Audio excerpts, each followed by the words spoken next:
Hello दोस्तों, आप सभी का स्वागत है एग्जाम अंडर 95 परिवार में। फ्रेंड्स, आज हम लोग काफ़ी इम्पोर्टेंट अनुच्छेद को देखेंगे जो आपके एग्जाम में हमेशा पूछा जाता है और मिस्टेक हो जाता है, गलती हो जाता है। तो चलिए आज स्टार्ट करते हैं इसको।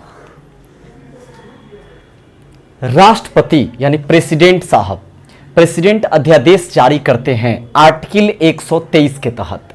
आर्टिकल यानी अनुच्छेद 123 के तहत राष्ट्रपति अध्यादेश जारी करते हैं। 1, 2, 3 को देख लीजिए ध्यान से, उलट दिए। 213 रिलेट करके आसानी से याद कर लेंगे। आर्टिकल 213 में राज्यपाल अध्यादेश जारी करते हैं। आर्टिकल 123 में कहा गया है कि राष्ट्रपति अध्यादेश जारी करते हैं आर्टिकल 123 के तहत, और आर्टिकल 213 के तहत राज्यपाल अध्यादेश जारी करते हैं। सर्वोच्च न्यायालय का गठन आर्टिकल 124 के तहत हुआ है। 124 के तहत सर्वोच्च न्यायालय का गठन हुआ है। सर्वोच्च न्यायालय एक है जो दिल्ली में है, और दिल्ली एक ऐसा केंद्र शासित प्रदेश है जिस केंद्र शासित प्रदेश में उच्च न्यायालय भी है। अदर कोई भी केंद्र शासित प्रदेश में उच्च न्यायालय नहीं है।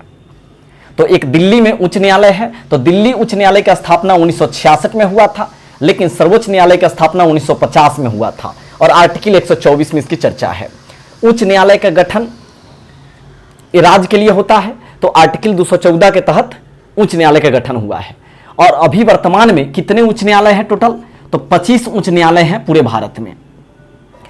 आर्टिकल 79, 79, 80 और 81 तीनों लगातार है। उसके लिए आपको ट्रिक याद रखना है। सरला, स से संसद का गठन, रा से राज्यसभा का गठन, और ल से लोकसभा का गठन, यानी लगातार याद हो गया। 79, 80, 81 सरल याद रखेंगे। स से संसद का गठन, र से राज्यसभा का गठन, ल से लोकसभा का गठन। आगे आते हैं। 79, 80, 81 में तीनों हो जाएगा। आर्टिकल 85 यानी कि 85 में क्या है? तो राष्ट्रपति लोकसभा को भंग करते हैं अनुच्छेद 85 के तहत। लेकिन याद रखना है, राज्यसभा क्या है? अस्थाई है, स्टेबल है, उसको भंग नहीं किया जा सकता है। आर्टिकल 129 में क्या है? सर्वोच्च न्यायालय एक अभिलेख न्यायालय है। सर्वोच्च न्यायालय एक अभिलेख न्यायालय है, अनुच्छेद 129 में कहा गया है। अनुच्छेद 226 में क्या है? तो उच्च न्यायालय में रीट, यानी जो रीट जो पांच प्रकार का रीट होता है। तो आपको अगर कोई भी आपका हानि हो रहा है, या कहते हैं उसका आपका अधिकार का हनन हो रहा है, तो आप उच्च न्यायालय में जा सकते हैं अनुच्छेद 226 के तहत। लेकिन सर्वोच्च न्यायालय में जा सकते हैं अनुच्छेद 32 के तहत। अनुच्छेद 170 में क्या है? विधानसभा की संरचना है। विधानसभा की संरचना है। 171 में क्या है? तो अनुच्छेद 171 में विधान परिषद की संरचना है, एवं 169 में क्या है? तो गठन है। यानी 169 में विधान परिषद का गठन होता है, एवं विधान परिषद की संरचना का चर्चा किया गया है अनुच्छेद 171 में। लोकसभा में आंग्ल भारतीय का प्रतिनिधित्व कौन से अनुच्छेद में है?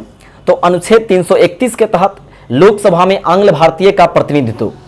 प्रेसिडेंट साहब जो हैं राष्ट्रपति, लोकसभा में 2 और राज्यसभा में 12, यानी कुल 14 आंग्ल भारतीय को नियुक्त करते हैं।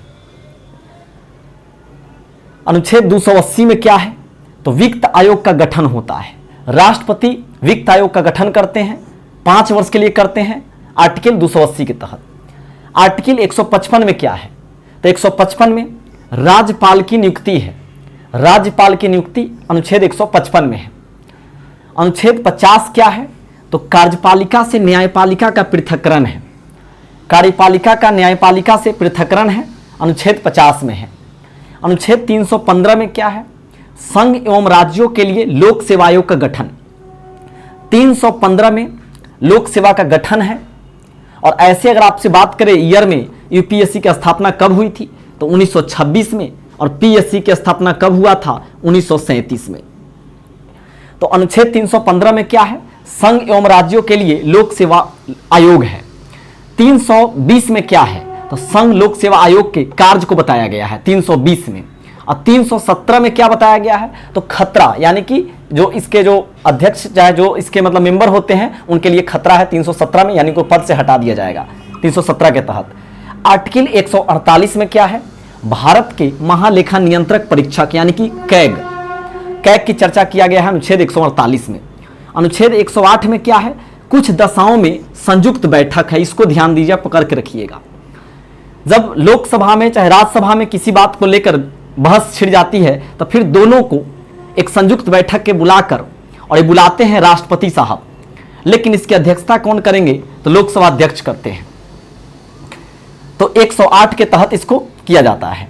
110 में किसकी चर्चा है तो धन विधेयक की है। इसको पकड़िएगा, संयुक्त बैठक 108, धन विधेयक की परिभाषा 110।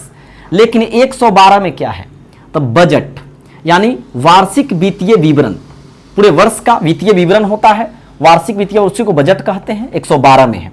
अनुच्छेद 76 में क्या है, भारत का महान्यायवादी होगा, भारत का महान्यायवादी होगा, अनुच्छेद 76 में है चर्चा। 51 के ए में क्या है तो मूल कर्तव्य है। ऐसे मूल कर्तव्य कहां से लिया गया है, मौलिक कर्तव्य बोलेंगे तो रूस से लिया गया है, और ये भाग 4 में है, और मौलिक अधिकार अमेरिका से लिया गया है जो भाग 3 में है। अनुच्छेद 45 में क्या चर्चा है, काफी इंपॉर्टेंट है सभी। 45 में है बालकों के लिए निःशुल्क एवं अनिवार्य शिक्षा, बालकों के लिए निःशुल्क एवं अनिवार्य शिक्षा है 45 में। और अनुच्छेद 44 में क्या है तो एक समान नागरिक संहिता, जिसको सिविल कोड कहते हैं, ये कहां पे है तो अनुच्छेद 144 में है। फ्रेंड्स, जितने भी इंपॉर्टेंट जो हमारे अनुच्छेद है, आर्टिकल है, उसको यहां पर हम रखे हैं। इसका एक वीडियो और दे देंगे, उसमें भी और सब इंपॉर्टेंट जो है उसको खींच लेंगे हम लोग। तो फ्रेंड्स, चैनल पर पहली बार विजिट किए थे तो सब्सक्राइब कर दीजिएगा और शेयर जरूर कीजिएगा फ्रेंड्स, और आपकी सपोर्ट जरूरी है। मिलते हैं नेक्स्ट वीडियो में। जय हिंद, जय भारत।